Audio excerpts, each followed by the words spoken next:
guys, and welcome back to Reading Club. Today I'm going to read you Dirty Bertie, Fleas, Story 3, Fire. Chapter 1.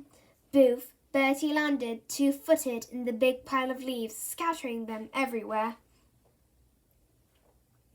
"My go," said Darren. "Hey, you two, off there!"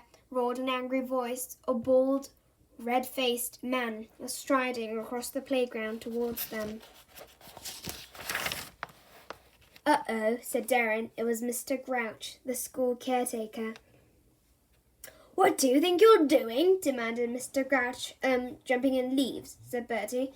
"Do you know how long it took me to sweep those up?" shouted Mr. Grouch, waving his broom. Bertie picked up the leaf and put it back on the pile. "Sorry, Mr. Grouch, we were only playing." "Well, don't play, not where I'm working." "But this is a playground." Mr. Grouch narrowed his eyes. "Are you trying to be funny?" "No, Mr. Grouch," replied Bertie. Then don't answer back and keep out of my way." Mr. Grouch glared after Bertie and Darren as they trudged off. Mr. Grouch didn't like children, and he didn't like mess. Most of all, he didn't like Bertie. It was Bertie who left muddy footprints all over Mr. Grouch's newly washed floors. It was Bertie who drew faces on Mr. Grouch's spotless windows. And Mr. Grouch was sure it was Bertie who had flooded the boys' toilets by trying to flush away an entire toilet roll. In Mr. Grouch's view, Bertie was a menace. In Bertie's view, Mr. Grouch was a vampire with a broom. "What will you do now?" asked Darren, as they watched the caretaker sweep the leaves back into a neat pile. Bertie wasn't listening. He was staring at something coming along the road. A shiny red fire engine was slowing down and signalling left. Bertie watched with growing excitement as it turned in through the school gates. The fire engine halted in the car park in front of the school, and a woman in a smart blue uniform climbed out. Bertie and Darren hurried over. "What's happening? Is the school on fire?" asked Bertie, hopefully. "I'm afraid not," laughed the woman. "I'm Vol. What's your name?" "Bertie. Are you a fireman?" "Well, I'm a firefighter.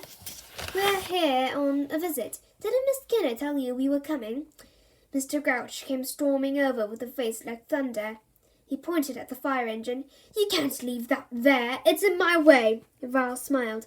"Sorry, Miss Skinner said to park in there." "Did she now? We'll see about that," said Mr. Grouch, and he stormed off, muttering to himself.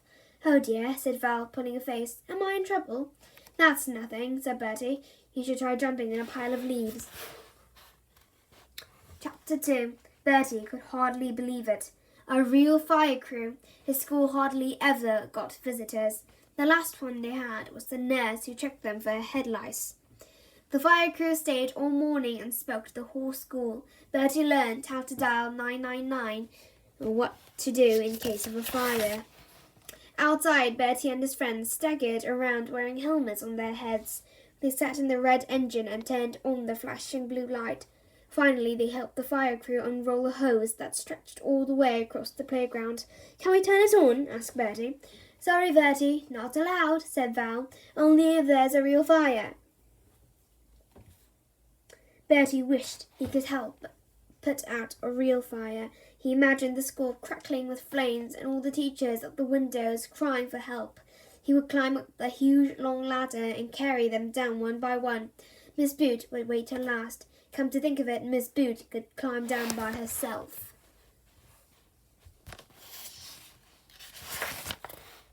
At lunchtime, Bertie and his friends gazed across at the fire engine longingly. "I wish we could play on it," sighed Bertie. "Miss Boot said we're not allowed," said Eugene. "Well, I think it's cruelty," said Bertie. "Leaving a fire engine right next to a playground and then telling us we're not allowed to play on it. It's cruelty to children." Noel Nick had slided up to them and noticed. I bet none of you have ridden in a fire engine," he said. "I have." "When?" said Bertie. "Hundreds of times," said Noel Nick. "My uncle's a fireman and he lets me go in it whenever I like. I bet he doesn't, said Bertie. How come we've never seen you? No, old Nick shrugged. Next time I'll ask him to drive right past your house, Bertie. Bertie snorted. Noel Nick was always making things up. Once he told them that he'd seen the Queen queuing at the bus stop. Bertie didn't believe that, and he didn't believe Nick's uncle drove a fire engine. He probably drove a milk van. Anyway, said Bertie, we don't want to go in your smelly old fire engine. We've got our own. He grabbed an imaginary steering wheel and flicked an imaginary switch in front of him. Come on, he said. Woo, woo, woo, went Bertie's siren as he drove off with Darren, Donna and Eugene hanging on behind him. Nick scowled, watching them go. They drove the fire engine 4 times around the playground, stopping to put out several fires on the way.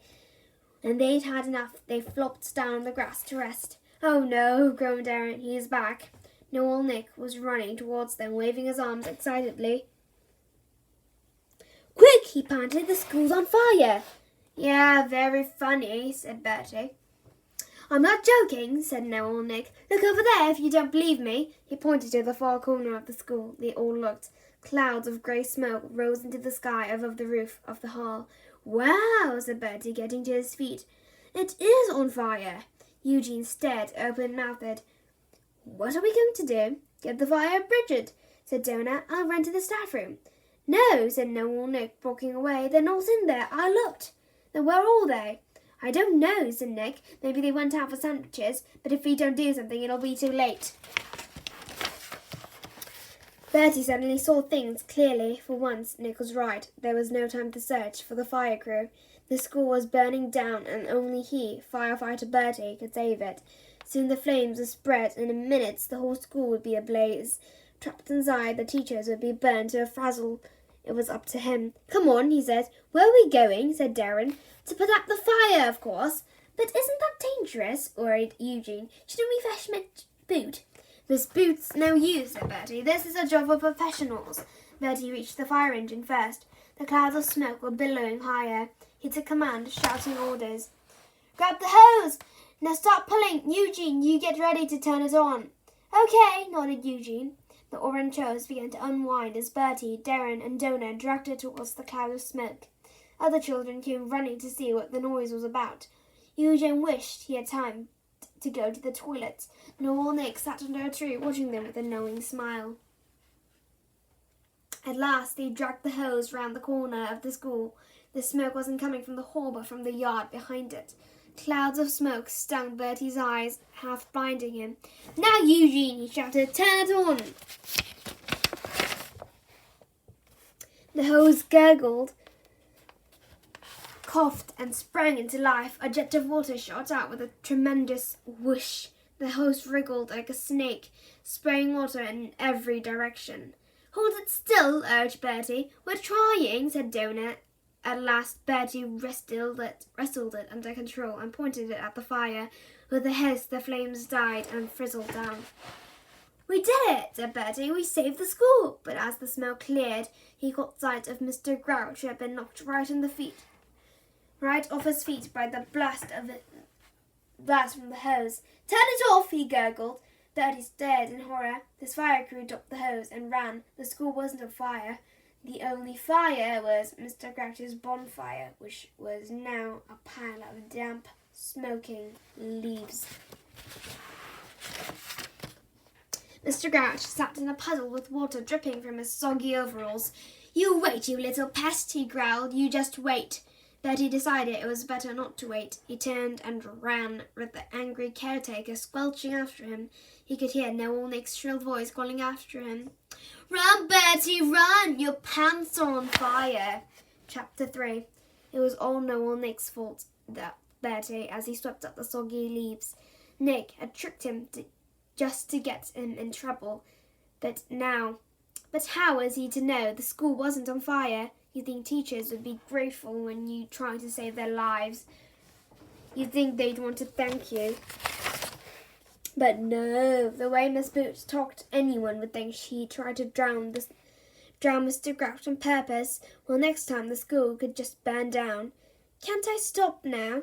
He said. He asked. It's almost home time. Mr. Grouch looked at his watch. Go on then, but don't think you're getting off lightly. Your parents will be hearing about this. Bertie trudged home gloomily. Turning into Church Lane, he saw Pamela from his class. She was standing under a tree, gazing up at a white kitten clinging to one of those branches, and meowed pitifully. "Poor thing," said Pamela. "I've been calling her for ages. I think she's scared." "Oh," said Bertie. "Do you want me to get her down for you?" He eyed the kitten sternly and spoke to it in his dog training voice. "Here, girl. Down, girl." The kitten stared back at him without moving. "I'll have to climb up," said Bertie. Pamela looked up. "It's very high." "Oh, that's not high to me," said Bertie. "I've climbed hundreds of trees higher than that." He took off his bag and jacket and caught hold of the lowest branch. Luckily, the tree was the kind that was made for climbing. Bertie wished there were more people to see his daring rescue. As he climbed higher, he pictured the kitten clinging gratefully to his chest. He could see her sitting on the end of a long branch.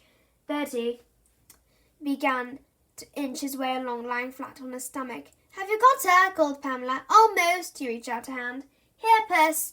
Here." The kitten got to its feet, but instead of going to Bertie, it yawned lazily and jumped down to the branch below. In a few swift leaps and bounds, that reached the ground. Pamela scooped it up in her arms joyfully. "It's okay, Bertie. I've got her," she called. "She's all right." Looking down, Bertie suddenly felt he wasn't all right. The ground seemed a long way below, much farther than he thought. In fact, he wasn't sure how he was going to get down. His hands were sweating, and he started to feel dizzy. He wrapped himself round the branch, not daring to move. Pamela's voice floated up to him. "Bertie, what are you doing? You can come back down now." I think you better call for help," said Bertie. Chapter 4.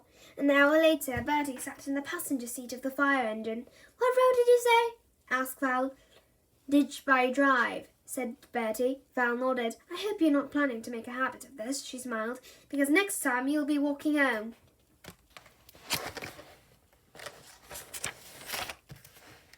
Bertie's rescue from the tree had caused quite a stir. A small crowd had gathered to watch when the fire engine arrived. A ladder was extended to Bertie with Val on top of him and Val on top to help him down. When they were safe on the ground, everyone clapped and Bertie took a bow. But the best part of all was that he got to ride home in the fire engine. He looked out of the window. They were passing Cecile Road. Suddenly, Bertie had a brilliant idea. Could you just turn down here?" He pointed. "It's all of the way, and there's someone I wanted to see." Noel Nick was in the lounge watching his favourite cartoon on TV. "Woo, woo, woo!" A deafening noise outside made him jump. He hurried over to the open window and looked out. He blinked. Was he dreaming? A red fire engine was driving very slowly past his house with its lights flashing and its siren blaring. And sitting in the front seat wearing a helmet and waving to him was Dirty Bertie. The siren stopped. "Hi, Nick," called Bertie. "Somebody called 999. They said to come to your house right away." "My house?" said Nick. "Why?" "Because your pants are on fire," shouted Bertie. Well, that's the end of this book. If you liked it, please click many likes and subscribe Reading Club. I'll come back tomorrow with a new book. And, well, I'll see you tomorrow. Bye, everybody.